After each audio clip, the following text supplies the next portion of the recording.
যে কোনো মূল্যে জুলাই বিপ্লবের রাষ্ট্রীয় স্বীকৃতির প্রয়োজন। জুলাই সনদ বাংলার মাটিতে কার্যকর করা প্রয়োজন। অনেকে বলে জুলাই সনদের এত তাৎপর্য কোথায়, কেন? আমি তোমাদেরকে শুধু দুটি কথা বলবো জুলাই সনদ কেন প্রয়োজন।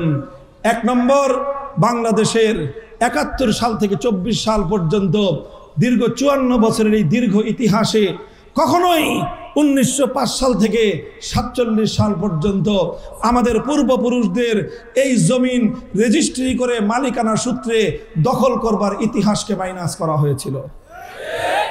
আরে ভাই, তোমার যদি জমিনের দলিল কেউ ছিনতাই করে নিয়ে যায়, তুমি এই জমিনে ভাড়াটিয়া ছাড়া থাকার উপায় নাই। আমরা ৪৭ সালে রেজিস্ট্রি করে যেই জমিন দখল করে নিয়েছিলাম, ৭১ থেকে ৭২ থেকে নিয়ে ২৪ পর্যন্ত বারবার আমাদেরকে মনে করিয়ে দেওয়া হয়েছে এই জমিনে আমরা ভাড়াটিয়া থাকি। ২৪-এর জুলাই সনদের মধ্যে সর্বপ্রথম স্বাধীন বাংলার মাটিতে ইতিহাস রচিত হয়েছে ৪৭ সালের দেশ বিভাগের জমিন রেজিস্ট্রির ইতিহাস। এই জন্য জুলাই সনদ মানে হলো ৪৭-এর দেশ বিভক্তির স্বীকৃতি। কথা পরিষ্কার। আমি তোমাদেরকে আগে ৪৭-এর তাৎপর্য বুঝিয়েছি। কাজেই জুলাই সনদ মানে হলো ১৯০৫ সালের বঙ্গভঙ্গের ইতিহাস। জুলাই সনদ মানে ১৯৪৭ সালের মুসলমানদের জন্য আলাদা দেশ বিভক্ত করবার ইতিহাস। আর শুধু ৪৭ সাল নয়, জুলাই সনদের মধ্যে ২০১৩ সালের শাপলা চত্বরের নবী প্রেমিকদের আত্মদান, আত্মত্যাগ, কোরবানি, শাহাদাতের নজরানের ইতিহাস রচিত হয়েছে। কাজেই জুলাই সনদ মানে হলো শাপলার ইতিহাস। জুলাই সনদ মানে আল্লামা আহমদ শফির ইতিহাস। জুলাই সনদ মানে আল্লামা বাবুনগরের ইতিহাস। জুলাই সনদ মানে নবী প্রেমিকরা রক্ত দিয়ে বিপ্লবের মঞ্চ তৈরি করবার ইতিহাস। আমরা এই জুলাই সনদ প্রতিষ্ঠার মাধ্যমে আমরা সাবেত করব, প্রমাণ করব এই জমিন ইসলামের জন্যই মুক্ত হয়েছিল। এই জমিন ইসলামের জন্য মুক্ত হয়েছিল এ কথা প্রমাণ করার পর আমাদের একটাই কাজ থাকবে, আবু সাঈদ মুগ্ধ।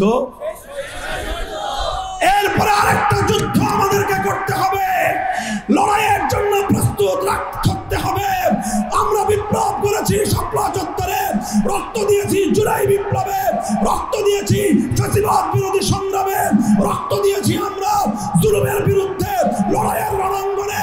আরেকবার প্রয়োজনে আমরা শহীদি ঈদগাহে যাব, আরেকবার প্রয়োজনে মাথায় কাপড়ের কাপড় বাঁধব।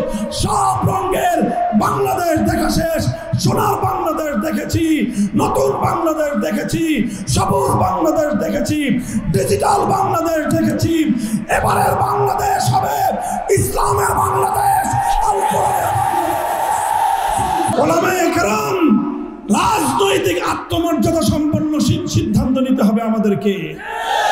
রাজনৈতিক দূরদৃষ্টি সম্পন্ন সিদ্ধান্ত গ্রহণ করে বাংলার মানুষকে জানিয়ে দিতে হবে এ মাটিতে আগামীতে ইনশাআল্লাহ ইসলামী বিপ্লব কায়েম হবে, আল্লাহর কোরআনী শাসন কায়েম হবে, খেলাফত কায়েম হবে, কায়েম হবে, কায়েম হবে ইনশাআল্লাহ।